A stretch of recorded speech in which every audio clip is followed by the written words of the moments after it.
ರೈತರ ಸಾಲ ಮನ್ನಾ ಆದೇಶ ಹೊರಡಿಸಿರುವ ಸಿಎಂ ಸಿದ್ದರಾಮಯ್ಯ ಸಾಲ ಮನ್ನಾಗೆ ಕೆಲ ಷರತ್ತುಗಳನ್ನು ವಿಧಿಸಿದ್ದಾರೆ.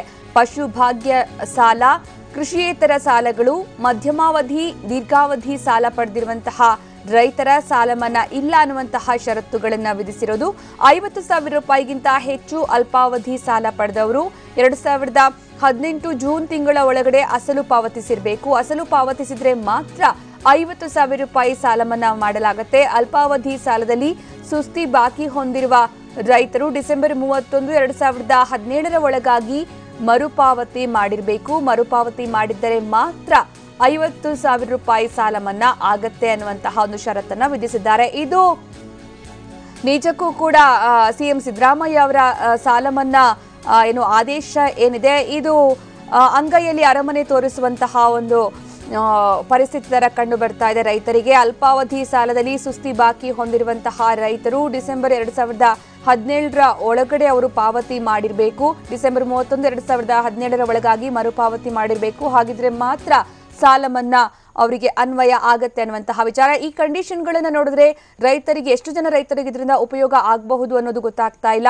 2018 ಜೂನ್ ತಿಂಗಳ ಒಳಗಡೆ ಅಸಲು ಪಾವತಿ ಮಾಡಿರಬೇಕು, ಅಂತವರ ಸಾಲ ಮಾತ್ರ ಮನ್ನಾ ಆಗತ್ತೆ. ಅಸಲು ಪಾವತಿಸಿದ್ರೆ ಮಾತ್ರ 50,000 ರೂಪಾಯಿ ಸಾಲ ಮನ್ನಾ. ಈ ವಿಚಾರವನ್ನ ಮೊನ್ನೆ ಘೋಷಣೆ ಮಾಡುವಾಗ ಯಾಕೆ ಸಿಎಂ ಸಿದ್ದರಾಮಯ್ಯ ಹೇಳಿರಲಿಲ್ಲ ಅನ್ನೋದು ಕೂಡ ಈಗ ಎದ್ದಿರುವಂತಹ ಪ್ರಶ್ನೆ. ಇದು ರೈತರಿಗೆ ಎಷ್ಟು ಉಪಯೋಗ ಆಗುತ್ತೆ, ಅಂಗೈಯಲ್ಲಿ ಅರಮನೆ ತೋರಿಸುವ ರೀತಿ ರೈತರ ಪರಿಸ್ಥಿತಿ ಆಗಬಹುದಾ ಅನ್ನುವಂತಹ ಪ್ರಶ್ನೆನ ಹುಟ್ಟು ಹಾಕ್ತಾ ಇದೆ. ಮರುಪಾವತಿ ಮಾಡಿದ್ದರೆ ಮಾತ್ರ 50,000 ರೂಪಾಯಿ ಸಾಲ ಮನ್ನಾ ಆಗತ್ತೆ ಅನ್ನೋದು ರೈತರ ಸಾಲ ಮನ್ನಾ ಆದೇಶ ಹೊರಡಿಸಿದಂತಹ ಸಂದರ್ಭದಲ್ಲಿ ಎಲ್ಲ ರೈತರು ಕೂಡ ಖುಷಿಯಾಗಿದ್ರು. 50,000 ರೂಪಾಯಿ ತನಕದ ಸಾಲ ಮನ್ನಾ ಆಗತ್ತೆ ಅನ್ನುವಂತಹ ಒಂದೇ ಅಂಶವನ್ನ ಹೇಳಲಾಗಿತ್ತು. ಆದರೆ ಈಗ ಕೆಲ ಷರತ್ತುಗಳನ್ನ ವಿಧಿಸಿರೋದು ರೈತರಿಗೆ ಆತಂಕ ಉಂಟು ಮಾಡಿದೆ.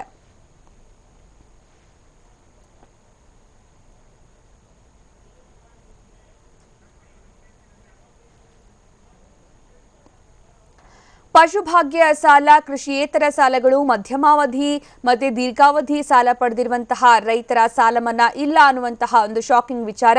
50,000 ರೂಪಾಯಿಗಿಂತ ಹೆಚ್ಚು ಅಲ್ಪಾವಧಿ ಸಾಲ ಪಡೆದವರು 2018 ಜೂನ್ ತಿಂಗಳ ಒಳಗಡೆ ಅಸಲು ಪಾವತಿ ಮಾಡಿರಬೇಕು. ಅಸಲು ಪಾವತಿಸಿದ್ರೆ ಮಾತ್ರ 50,000 ರೂಪಾಯಿ ಸಾಲ ಮನ್ನಾ ಆಗತ್ತೆ ಅನ್ನುವಂತಹ ಒಂದು ಘೋಷಣೆಯನ್ನ ಮಾಡಿದ್ದಾರೆ. ಅಲ್ಪಾವಧಿ ಸಾಲದಲ್ಲಿ ಸುಸ್ತಿ ಬಾಕಿ ಉಳಿಸಿಕೊಂಡಿರುವಂತಹ ರೈತರು ಡಿಸೆಂಬರ್ 31, 2017 ಒಳಗಾಗಿ ಮರುಪಾವತಿ ಮಾಡಿರಬೇಕು. ಮರುಪಾವತಿ ಮಾಡಿದ್ದರೆ ಮಾತ್ರ 50,000 ರೂಪಾಯಿ ಸಾಲ ಮನ್ನಾ ಆಗತ್ತೆ. ಸರ್ಕಾರದ ಷರತ್ತಿನಿಂದ ರೈತರಿಗೆ ನಿಜಕ್ಕೂ ಎಷ್ಟು ಉಪಯೋಗ ಆಗುತ್ತೆ ಅಂತ ಗೊತ್ತಿಲ್ಲ. ಈ ಹಿಂದೆ ಸಾಲ ಮನ್ನಾ ಮಾಡಲಾಗುತ್ತೆ ಅನ್ನೋದನ್ನಷ್ಟೇ ಅವರು ಘೋಷಣೆ ಮಾಡಿರೋದು. ಹೀಗಾಗಿ ಎಲ್ಲರೂ ಕೂಡ ಖುಷಿಯಾಗಿದ್ರು. 50,000 ರೂಪಾಯಿ ಸಾಲ ಪಡೆದಂತಹ ಎಲ್ಲ ರೈತರು ಕೂಡ ಸಿಎಂ ಅವರಿಗೆ ಪೇಟ ತೊಡಿಸಿ ಅವರಿಗೆ ಸನ್ಮಾನ ಕೂಡ ಮಾಡಿದ್ರು. ಇನ್ನು ಸಿಎಂ ಅವರ ಈ ಯೋಜನೆ ನಿಜಕ್ಕೂ ಕೂಡ ಸ್ವಾಗತಾರ್ಹ ಅನ್ನುವಂತಹ ಮಾತನ್ನ ಎಲ್ಲಾ ರೈತ ಮುಖಂಡರು, ರೈತರು ಎಲ್ಲರೂ ಕೂಡ ಹೇಳಿದ್ರು. ಆದ್ರೆ ಈಗ ಈ ಷರತ್ತುಗಳನ್ನ ವಿಧಿಸಿರೋದು ಮೂಗಿನ ಮೇಲೆ ತುಪ್ಪ ಸವರದಂತಾಗಿದೆ ರೈತರಿಗೆ ಅನ್ನುವಂತ ಮಾತು ಕೇಳಿ ಬರ್ತಾ ಇದೆ. ಈ ಬಗ್ಗೆ ಹೆಚ್ಚಿನ ಮಾಹಿತಿ ನೀಡ್ತಾರೆ ನಮ್ಮ ಪ್ರತಿನಿಧಿ ಮಧುಸೂದನ್. ಈ ಷರತ್ತುಗಳನ್ನ ನೋಡ್ತಾ ಇದ್ರೆ ರೈತರಿಗೆ ಎಷ್ಟು ಉಪಯೋಗ ಆಗಬಹುದು? ಅಂಗೈಯಲ್ಲೇ ಅರಮನೆ ತೋರಿಸಿರೋ ರೀತಿ ಕಂಡು ಬರ್ತಾ ಇದೆ. ಖಂಡಿತವಾಗ್ಲೂ ಸುಕನ್ಯಾ, ಏನು ಸಾಲ ಮನ್ನಾವನ್ನ ಸದನದಲ್ಲಿ ವಿಧಾನಮಂಡಲದ ಅಧಿವೇಶನದಲ್ಲಿ ಸಿಎಂ ಸಿದ್ದರಾಮಯ್ಯನವರು 50,000 ರೂಪಾಯಿಗಳ ಮನ್ನಾವನ್ನ ಮಾಡಿದೀವಿ ಅನ್ನೋ ಒಂದು ಹೇಳಿಕೆಯನ್ನ ನೀಡಿದ್ರು. ಇಡೀ ರಾಜ್ಯದ ರೈತರು ಕೂಡ ಸಾಕಷ್ಟು ಸಂತಸಕ್ಕೆ ಒಳಗಾಗಿದ್ರು. ಸಡಗರ ಸಂಭ್ರಮಗಳು ಕೂಡ ಆಚರಣೆ ಆಗಿದ್ವು. ಎಲ್ಲೋ ಒಂದ್ ಕಡೆ ನಮ್ಮ ಸಂಕಷ್ಟಕ್ಕೆ ರಾಜ್ಯದ ಮುಖ್ಯಮಂತ್ರಿ ಸಿದ್ದರಾಮಯ್ಯನವರು ಸ್ಪಂದಿಸಿದ್ದಾರೆ ಅನ್ನೋ ಒಂದು ಆತ್ಮವಿಶ್ವಾಸದಲ್ಲೇ ಎಲ್ಲ ರೈತರು ಇದ್ರು. ಆದ್ರೆ ಈಗಷ್ಟೇ ರಾಜ್ಯ ಸರ್ಕಾರದಿಂದ ಹೊರಬಿದ್ದಿರೋ ಅಂತ ಮತ್ತೊಂದು ಆದೇಶ ಅಂತ ಹೇಳಿದ್ರೆ ಸಾಲ ಮನ್ನಾ ಯಾವ ರೀತಿ ಆಗುತ್ತೆ, ಸಾಲ ಮನ್ನಾಕ್ಕೆ ಇರೋ ಅಂತ ಕೆಲವೊಂದು ನಿಬಂಧನೆಗಳು ಅಥವಾ ಷರತ್ತುಗಳು ಕೂಡ ಇಲ್ಲಿ ಅನ್ವಯ ಆಗುತ್ತೆ ಅನ್ನೋದನ್ನ ರಾಜ್ಯ ಸರ್ಕಾರ ಅಧಿಕೃತವಾಗಿ ಆದೇಶವನ್ನ ಹೊರಡಿಸಿರೋ ಅಂತದ್ದು. ಕೃಷಿಯೇತರ ಚಟುವಟಿಕೆಗಳು ಜೊತೆಗೆ ಅಲ್ಪಾವಧಿಯ ಸಾಲ ಮಾತ್ರ ಮನ್ನಾ ಆಗುತ್ತೆ.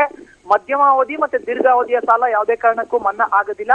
2017 ಇಸ್ವಿ ಡಿಸೆಂಬರ್ 31ನೇ ತಾರೀಕಿನ ತನಕ ಯಾವ ಒಬ್ಬ ರೈತ ಸುಸ್ತಿ ಬಡ್ಡಿಗೆ ಒಳಗಾಗಿರಲ್ವೋ ಅಂತ ರೈತನ ಸಾಲ ಮಾತ್ರ ಮನ್ನಾ ಆಗುತ್ತೆ.